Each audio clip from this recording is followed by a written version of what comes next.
Beijing, China announced on Wednesday that it would send a high-level diplomat to North Korea for the first time in 2 years, in a move less than a week after President Trump's visit that is likely to resume pressure on the North to curb its nuclear arms program. The head of the Communist Party's External Affairs Department, Song Tao, is scheduled to leave for Pyongyang on Friday, China's state-run news agency, Xinhua, reported. The official announcement said that Mr. Song would inform North Korea of the results of the 19th Communist Party Congress last month that reappointed President Xi Jinping to a second term. Xinhua also reported that Mr.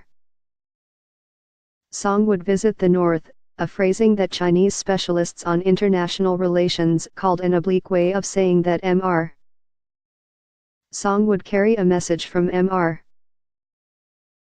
Xi. They said the message would most likely urge the North to join negotiations to halt its nuclear program, and convey the contents of Mr. Xi's discussions with Mr. Trump about North Korea. Last week in Beijing, the talks between President Xi and Mr. Trump focused heavily on North Korea. After he left Beijing, Mr.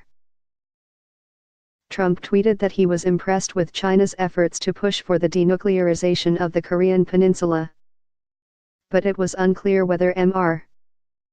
Xi had promised to take any new steps, as denuclearization has long been China's policy goal there.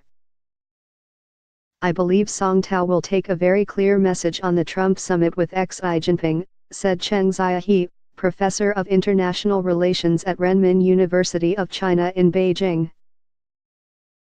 He will focus on North Korea needing to talk about denuclearization.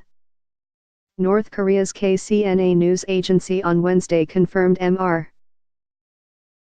Song's trip, a signal that after months of rebuffing Chinese attempts to send envoys to Pyongyang, the government of North Korea's leader, Kim Jong-un, had agreed to Mr. Song's visit. But expectations were muted about whether the visit could move Mr. Kim to negotiate. There was not even a guarantee that Mr. Song would see Mr. Kim in person, said Yang Zhou, a Chinese diplomat who led the so-called six-party talks with North Korea more than a decade ago. He noted that it was most likely that the North Korean leader would only be willing to negotiate after conducting another missile test of the kind that has shaken the world this year. I am afraid that Kim will do something more terrible and will come to the negotiating table only after a big intercontinental ballistic missile test, Mr. Yang said. Then Kim will talk from a position of power. The last senior Chinese official to visit North Korea, Liu Yunchen, then a member of the elite Politburo Standing Committee of the Communist Party, appeared with Mr. Kim on the reviewing stand at a military parade in Pyongyang in October 2015. Mr. Liu made no headway then in curbing the North's nuclear weapons expansion, and he retired last month. Mr. Song accompanied Mr. Liu and met the North Korean leader on that trip. A lull in nuclear tests by North Korea since September has led to speculation, particularly in South Korea, that the North may be open to negotiations.